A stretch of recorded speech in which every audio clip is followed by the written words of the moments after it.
So I've finally come to the conclusion after thinking over and over and over about this for quite some time now that I am not going to be pre-ordering the Nintendo Switch 2. Now, I'm just going to give a little backstory on why this is important. So for years I've been waiting to pre-order the Switch 2 because I always felt like the dearly beloved Switch 1 is a little bit underpowered for what I would like to experience with my games. Just one example, Tears of the Kingdom came out and I remember thinking, I don't want to play this game because it doesn't look like it runs well at all on the current Switch configuration. In fact, it is the same reason why I ended up emulating, allegedly, Skyward Sword on my PC because I got to play it in 4K instead of 1080p on the Wii U. So remembering that, I just couldn't play Tears of the Kingdom in that state. My daughter, she played it for over 200 hours.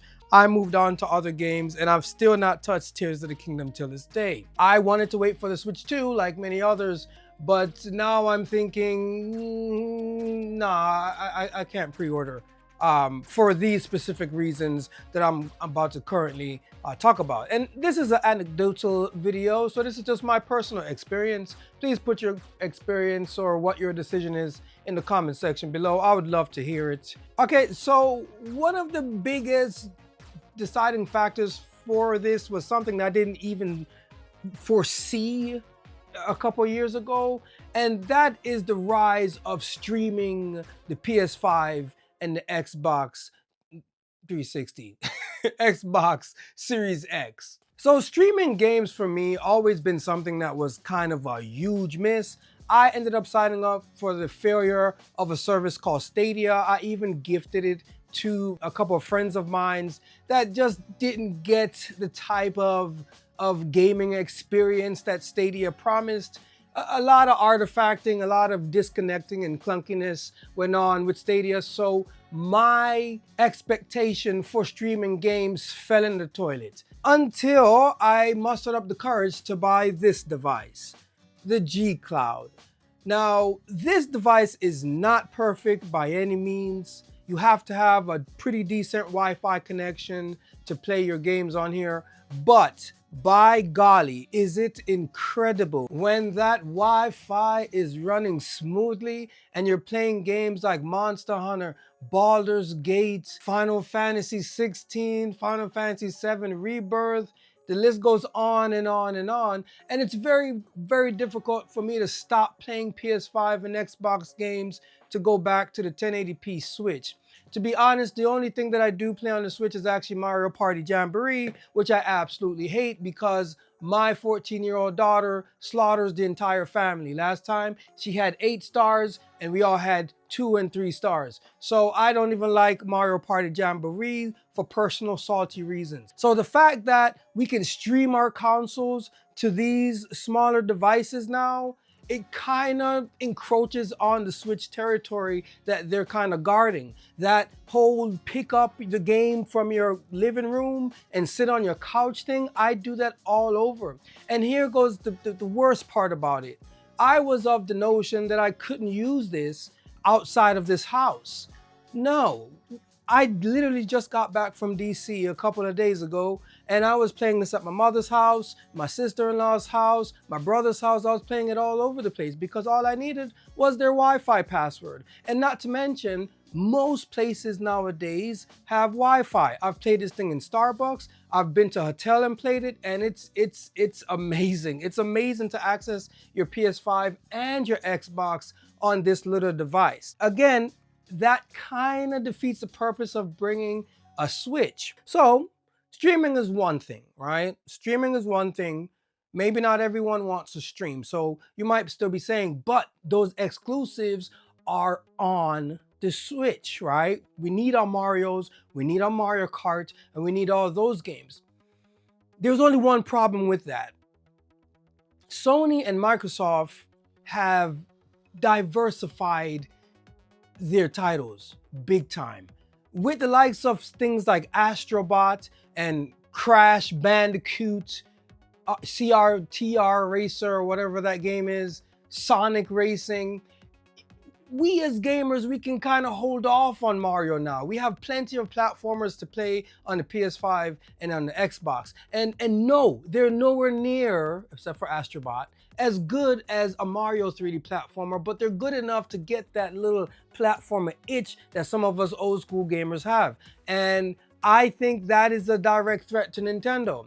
Now, mind you, they still have Monolith Soft, and I love me some Xenogears, some Xenoblade. I love it, right? But I think I can hold off a few years while this thing is more immersed in the install base, right? I was an early adopter of the Switch 1, and I remember it sitting there for 2 years before I actually started really diving into playing its titles. So on top of us kind of getting like games on other platforms, the one thing that I know me and all my other fellow gamers have, even us so-called casual gamers, nemesis, we all have this thing, a big ass backlog of titles. Now, these are only, one's a movie, a couple of movies, but I picked them up by accident. So these are only for my PS5, and I have one Switch game up here, Disco Elysium.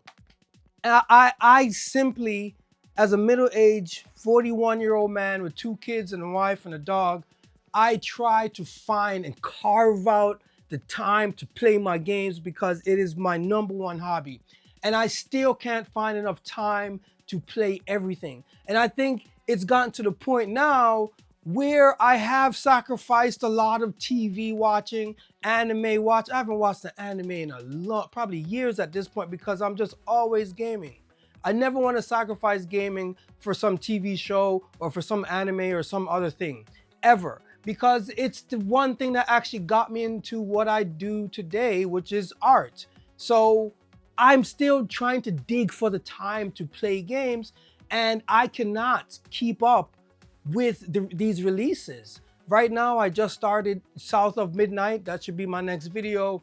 And I am really enjoying that game a lot more than I thought I would. You got Expedition 33 coming out. There's another Doom that looks kind of crazy. I missed the last one, which I didn't, but again, I didn't have time to play it, right? I'm still playing Baldur's Gate and Monster Hunter. So that just makes me wonder, if I do actually get the Switch 2 when it comes out in June, how am I gonna squeeze in Mario Kart and Donkey Kong Bonanza and Metroid into the onslaught of other games that's coming out? And to me, the best thing I could do is just put them on the back burner like I did all the other games. I still haven't played games like Indiana Jones. I got Armored Core, Like a Dragon, huge fan. I have not played Infinite. Prince of Persia: The Lost Crown. This game is a sin that I haven't finished it. Octopath Traveler 2, the first one's a masterpiece, and I haven't even touched this one.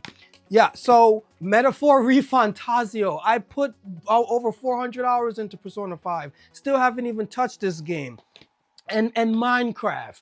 So I'm just joking about Minecraft. This is for my daughters. I don't like Minecraft.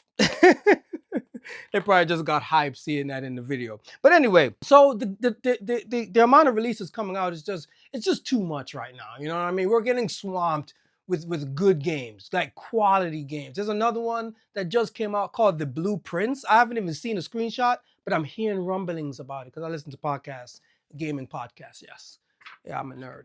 So those are essentially my reasons why I'm gonna have to say no to the Switch 2 pre-order. And it's wild because I actually have all the credentials, the Nintendo membership online. I have whatever X amount of hours logged in of game time. So I am actually on the list for pre-order, but I don't think I can pull that trigger, especially because I feel like whenever those pre-orders go back online, I strongly feel like that price is gonna go up by at least $100. So we're looking at somewhere around $550 to $600-ish for the Switch 2 when everything is said and done with the tariffs. I think that not only that, a lot of physical games and maybe even digital games are about to go up. So I think us as gamers, we're gonna start to constrict in the amount we buy. I'm starting to see that on the art side. People are not buying art anymore. So that's why I'm going to dedicate my time to playing more games and coming on here and trying to give reviews in the hopes that I can build a big enough audience and make some dollars on YouTube. So, for those of you who have no idea who I am, my name is Jabulani Ori, artist extraordinaire. You can find all of my work on my website, jahbu.com. Just a little rundown of what goes on this here channel. I like to talk about the visuals in games, so most times you'll click on a video and I'll start rambling about the scenery, the character design, the animations and so forth, because that's what inspires me to make art. So a lot of people might also be wondering about my art itself. I use absolutely zero AI art in anything, not even conceptualizing. I hand paint everything on my big ass digital pad, and it takes me weeks and months to paint things. So when you go to my website, just know that this is handmade from human hands, not prompts. Oh, and for those of you who are on the social media platforms, you can follow me at JAHBU_art. I'm on Instagram. I'm pretty much going to be promoting the 30 some odd paintings that I've done over the years over there. So if you like this video, hit the like button, put on the notifications if you want to see more. Until next time, my wonderful, beautiful people, one love, peace.